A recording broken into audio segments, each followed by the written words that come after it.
Supreme court ने चुनाव आयोग को लगाई फटकार। सुप्रीम कोर्ट ने शुक्रवार को केंद्रीय चुनाव आयोग से कहा कि वो वोटिंग के 48 घंटे के अंदर मतदान केंद्रों का फाइनल प्रमाणित डेटा जारी न करने के सवाल का जवाब दे। सुप्रीम कोर्ट में इस संबंध में याचिका दायर पर कहा गया है कि लोकसभा चुनाव में हर चरण के मतदान के बाद हर बूथ के वोट प्रतिशत का डेटा चुनाव आयोग की साइट पर अपलोड नहीं किया जा रहा है। सुप्रीम कोर्ट से मांग की गई है कि वो चुनाव आयोग को इस संबंध में निर्देश जारी करे। याचिका पर शुक्रवार को सुनवाई करते हुए भारत के chief justice CJI DY Chandrachud, justice JB Pardiwala और जस्टिस मनोज मिश्रा की बेंच ने चुनाव आयोग के वकील अमित शर्मा से पूछा कि वेबसाइट पर मतदाता वोटिंग विवरण डालने में क्या परेशानी आ रही है। वकील की चुप्पी के बाद अदालत ने आयोग को एक सप्ताह के भीतर अपना जवाब दाखिल करने का निर्देश दिया। मामले की अगली सुनवाई 24 मई को होगी। अदालत में यह याचिका इसलिए दायर की गई है कि लोकसभा चुनावों के पहले 2 चरणों के बाद आयोग ने अंतिम मतदान प्रतिशत घोषित करने में जरूरत से ज्यादा समय लिया और जब अंतिम डेटा आया तो उसमें मतदान प्रतिशत में उल्लेखनीय बढ़ोतरी देखी गई। अदालत को बताया गया है कि 30 अप्रैल को प्रकाशित आंकड़ों में मतदान के दिन चुनाव आयोग द्वारा घोषित शुरुआती प्रतिशत की तुलना में अंतिम मतदान में तेज वृद्धि लगभग 5 से 6% दिखाई गई है। सुनवाई के दौरान ADR की ओर से पेश वकील प्रशांत भूषण ने कहा है कि ECI को डाले गए वोटों की पूर्ण संख्या का खुलासा करना चाहिए। ECI के वकील अमित शर्मा ने याचिका का विरोध किया और ADR के अधिकार क्षेत्र पर भी सवाल उठाया।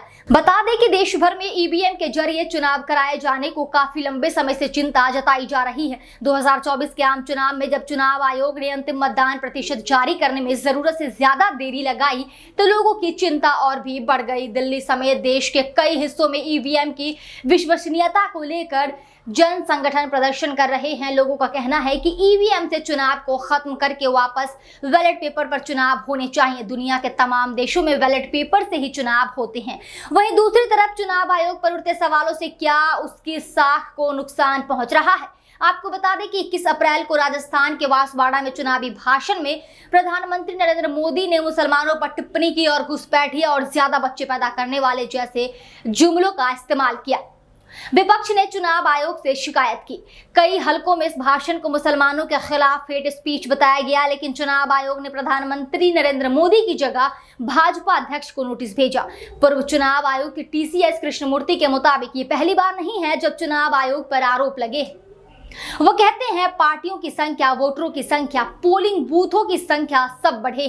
पार्टियों के बीच लड़ाइयां तीखी हुई हैं। चुनाव आयोग के खिलाफ शिकायतें भी बढ़ी हैं। लोकसभा चुनाव के पहले 2 चरणों में हुई वोटिंग के आंकड़ों में भारी अंतर देखने को मिला। सिविल सोसाइटी के कुछ जाने माने लोग ने चुनाव आयोग से अपील की है कि वो फॉर्म 17C के पार्ट 1 के आंकड़ों अपनी वेबसाइट पर जारी करे ताकि कुल मतदान का सही आंकड़ा पता लग सके। सीताराम येचुरी जैसे विपक्षी नेताओं ने भी सवाल उठाए कि चुनाव आयोग प्रतिशत की बजाय डाले गए वोटों की कुल संख्या क्यों नहीं बता रहा।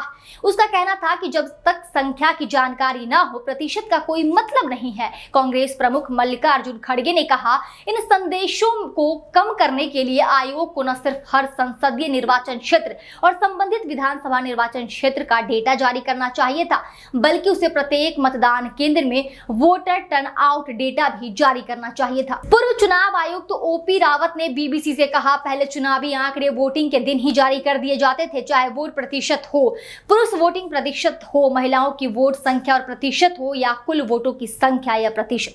साथ ही आयोग ने यह भी कहा था कि आंकड़ों में बदलाव हो सकता है क्योंकि कई पोलिंग बूथों में वोटिंग जारी है।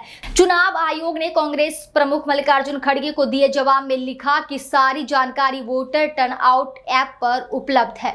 आयोग ने कहा, आयोग किसी निर्वाचन क्षेत्र, राज्य या चुनाव के एक चरण समग्र स्तर पर किसी भी वोटर टर्नआउट डेटा को प्रकाशित करने के लिए कानूनी रूप से बाध्य नहीं है, क्योंकि वोटर टर्नआउट केंद्र स्तर पर वैधानिक फॉर्म 17C में दर्ज किया जाता है, जिसे पीठासीन अधिकारी तैयार करते हैं और उपस्थित उम्मीदवारों के मतदान एजेंट उस पर दस्तखत करते हैं। फॉर्म 17C की प्रतियां प्रदर्शित के सबसे मजबूत उपाय के रूप में उपस्थित मतदान एजेंटों के साथ साझा की जाती है, इसलिए उम्मीदवार जागरूक है।